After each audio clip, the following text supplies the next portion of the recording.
I'm just gonna record this. This is not gonna be very long at all, but I just wanted to talk about the deck a little bit before I kind of wipe this event from my mind. Um, this is the deck, 40 cards. Um, I usually don't play not 40, but one of the primary reasons for 40 here is because cross out, you're very weak to draw, you're very weak to nib. Um, Usually, after you play the deck a while, you're not as weak to either. Um, and you want to see both of these, obviously. Um, I really trimmed down on bricks. I guess the trap's a brick technically, but nothing else is really a brick. Even all the one of dudes are technically starters. Some of them require other dudes, but they're mostly starters. But anyways, we'll go through. The plane is your tour guide. Gets from hand, deck, or grave. And yeah, it can be ghost spelled, can be ashed, Fua. A lot of people Fua right here, and then they're gonna draw a couple. Which your boards into Fua aren't terrible. It can be Baguska, but they're at most they're drawing three. But sometimes I make them draw four, or just the two from the lizard, and then if you have it in hand, you can just summon it from hand. So there's always that. Anyways, great card. And on detach searches the next guy, which is the warrior. This is why he's your starter, is because he tour guides, he goes into girl, which is right here. And then you search for whatever you need with girl. I'll explain that. And then on detach, this searches warrior, which is I don't like playing it next, but it is, it's the perfect follow-up for if you get nibbed or something, or anything really happens, because nothing really stops him. He can do his thing under Fua, under Droll. He's just so good. He's a circular. Not much to say. When you can bring him back with something from the grave, he's pretty big too, 2300, which is nice.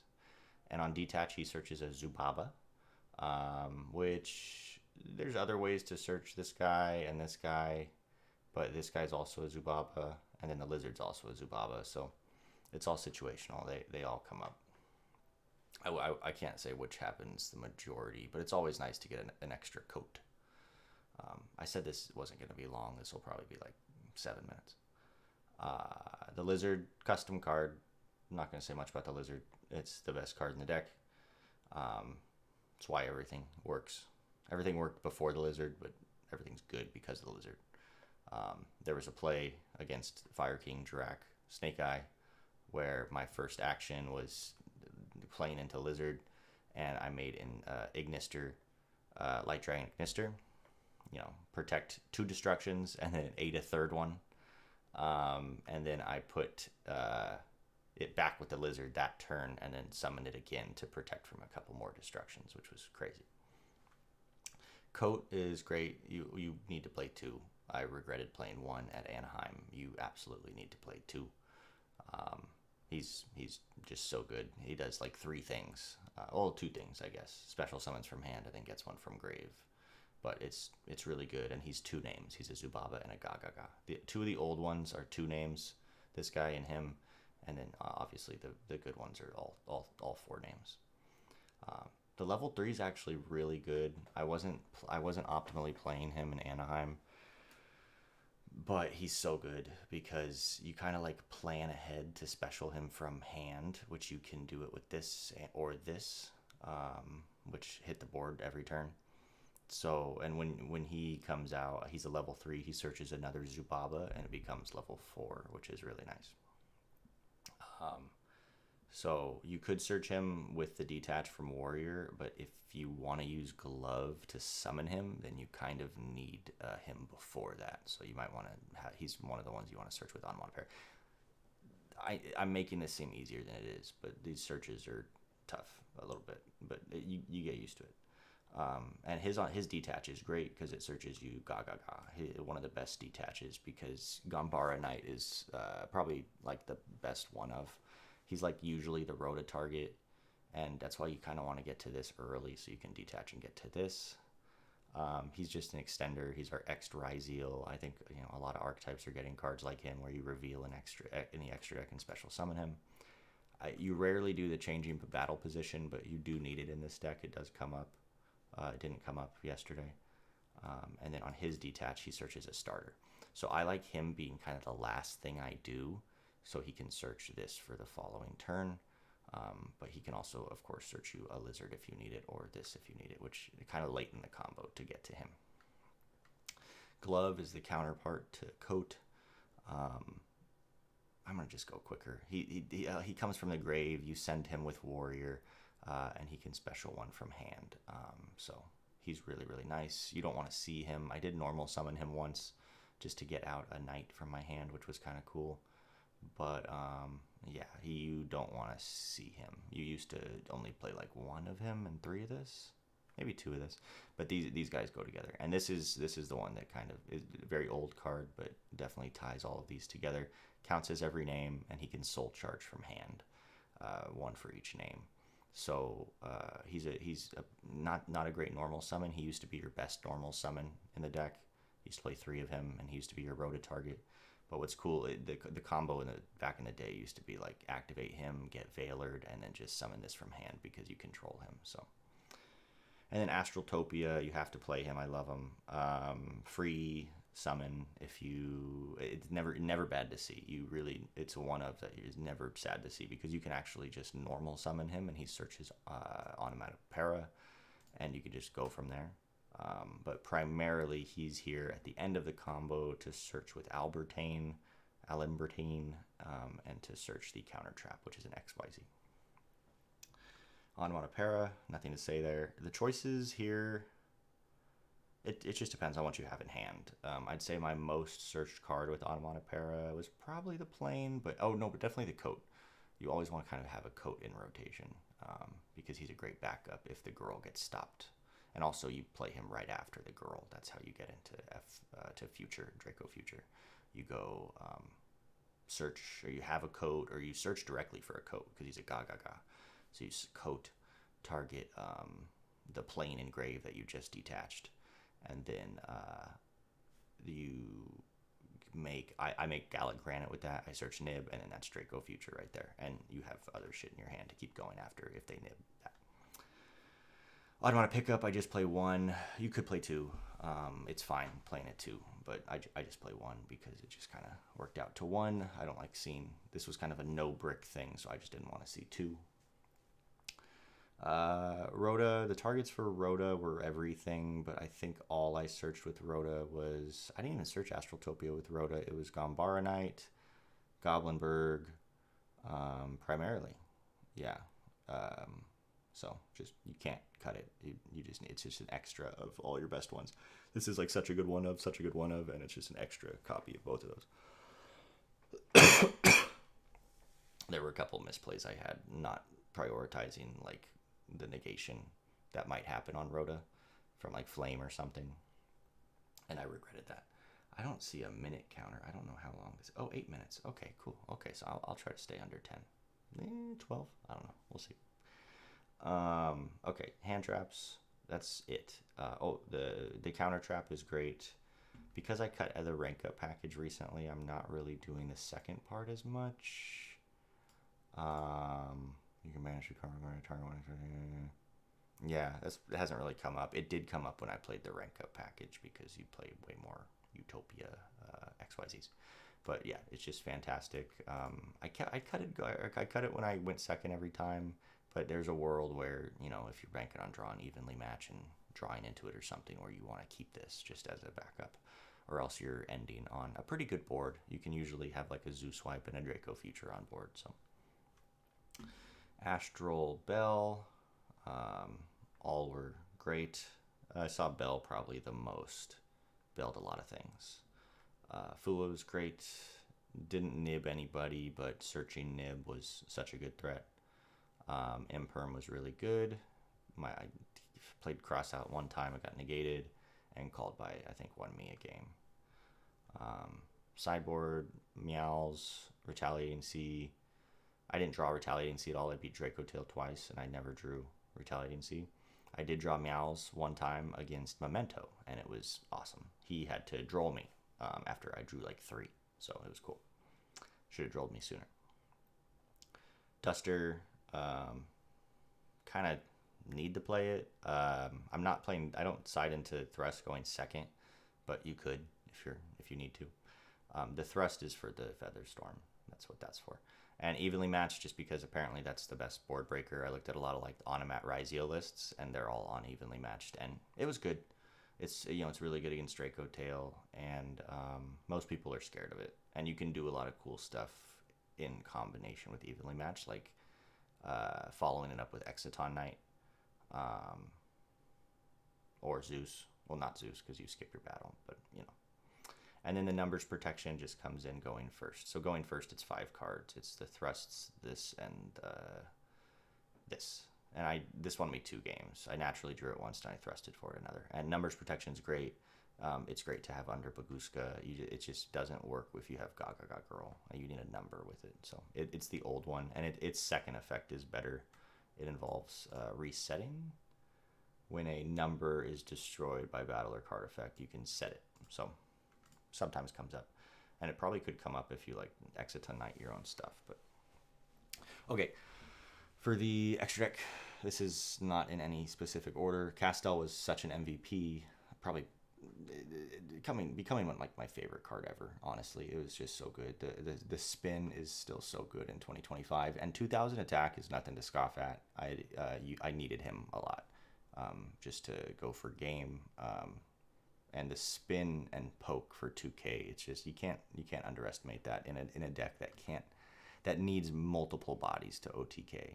OTKing is not as easy as it used to be, because I did play the rank up package before, which was way stronger in terms of attack power. But now I have more flexibility with more rank 4s. Zeus, so good. I'll show you the cool combo after this. Maybe 11 minutes. I don't know. Maybe I'll show you the combo. Eclipse Twins was so cool, part of the combo. But here's the combo. You basically just use Eclipse Twins and some combination of Zeus and Draco Future to wipe, get Draco Future back, and be able to activate Draco Future like twice in a turn. Or you do this like during your turn, you just go straight into Draco Future, maybe you attack into something, can't be destroyed by battle, put Zeus on it, wipe the board, Eclipse Twins brings that back, and now you have a Zeus on board with a live wipe, this on board with 1 negate, and maybe something else, I don't know. But Eclipse Twins was really cool. It's also part of the Out to the Lunalight board, which I didn't get to do, but they can attack 2 monsters. So you double their attack with Dugaris and double swing, and you probably set up a Light Dragon before that. Exciton Knight was amazing. Exciton Knight was so good. Draco Tail has no answer for Exciton Knight. They don't play like Imperm or Veiler or anything, I don't think, and they can't bounce it, and they usually let you make 1 rank 4. They don't stop this, and they don't stop this, and everything's in defense. So every time I played this against Draco Tail, it resolved, and I think I won those games. That's why I was able. I really figured that out after like the first 2 matches against Draco Tail. Gaga Gaga Girl, so good. Again, why the deck works. Searches 1 of 3 cards. I did each mode. You search the counter trap with this, you search Automatic Para with this, and you can search either extender with this, with her first mode, which is the Gaga Gaga, which is nice, or a lizard if you need it. I didn't do that. And then her second thing is where you get the double attack. It's only the turn that it's summoned, but you play into that, and it's really nice to be able to get the 6K double attack. Magician, I never summoned. I should have. I went for this instead on a stupid play when I should have summoned Magician, because it gets it back in attack mode, I think, but its effects are negated. But it has a cool utility, and you need to play him. He makes like Draco Future like really easily, or Zexal. And I don't think he's a cut at all. And also after you use Girl, you do need another Gaga Gaga in the extra deck, but that's not really the reason for playing him. I don't think I would cut him even if it weren't for this reveal cost. And then he has the Draco Future you summon with him also has an additional effect to buff something up. So attack points are hard to come by.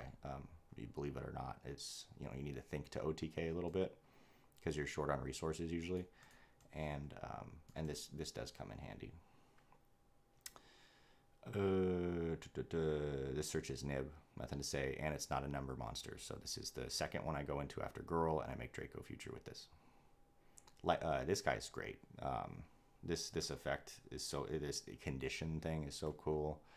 This is so cool, And actually, he came up multiple times because he's one of the only ones that you can activate under Droll. And especially that's not a number monster. So if you need to detach something to search with that thing, well, I guess you're not searching under Droll. But I guess, what am I saying? When would you want to do that? I guess to put something in grave. But it did come up where I needed to detach and put something in grave so I could revive it. But also, like, I think under a FUA, like when you're really strapped for resources or something and you don't have access to Girl, maybe. I don't know. It just comes up. And the fact that you can do it, your opponent doesn't have to control anything, so you can do this on turn 1. I can't remember the exact reason why it came up. I don't think it was Droll, because that doesn't make sense. But it did come up, I promise. And then the removal effect, when it actually works, is also cool. I think it's non-targeting. Yeah, monsters your opponent controls. This thing's cool. Skill ceiling on it is really high. I still haven't figured it out. I enjoy that I can still play a number 39 Utopia in the deck too. It's not a cut, and I'm not playing this for like any cute reason. It's really good. It can get back number monsters and give it materials. So that could be this, or it could be this, or it could be Baguska. It actually did get back Baguska. Oh, that was super cool. I was under Fua, and he only drew like 2 so far, and I made him like draw 3 with this. And then this got back to Baguska. Oh, because he nibbed. He nibbed in my main phase. And so I was able to still summon this and get back to Baguska, and it was so sick. I think I won that game.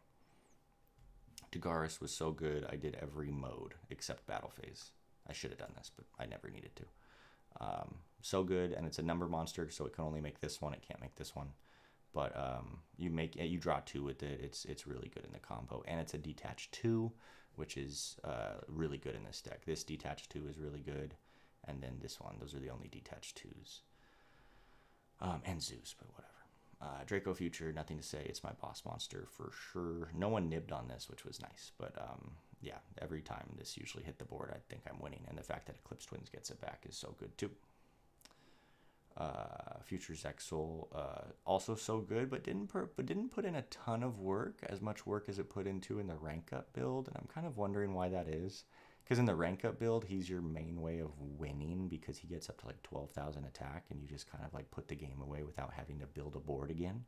Whereas with this build, with 6 more utility rank 4s, you kind of have to build a little board, and it's nice that they all have like high attacks, like 23, 2000. So it's really no big deal. But yeah, he didn't put in a ton of work. The targeting probably saved it. Some people play 2 of these, I've seen, and like, it's like super protection. That's way too much overkill. You're likely using all your starters for the following turn in order to do that. Yeah, the steel's really nice, and it's really hard to like interact with, because it's just response to a card or effect. So like, even when they're trying to destroy this or like banish this or something, you can just steal something that's like not involved in the play at all. And then this is the last one for some reason, but Albertame, it searched me Astraltopia, most of the time. But I think I've also used it when I had the counter trap or something, or when I already had this. I used it to search a starter or something else. I mean, it doesn't matter. But anyways, that's it. The matchups. I'm not going to do any like combo videos, but the matchups were these. Draco Tail, Primate Bestial. This Fiendsmith Mitsurugi deck was sick. He bridged into both Mitsurugi into Fiendsmith into Mitsurugi. Very, very cool deck. Another Draco Tail. I figured it out after this. I figured out how to beat Draco Tail with this deck after this, and exactly the sequencing. Fucking Exciton 9. This one was cool. Another Draco Tail, I figured it out. Memento, figured it out. I know how to beat that one. Draco Tail, and then I lost to K9 Vanquish Soul. That seems like a tough matchup for me. That's it. I'm thank you.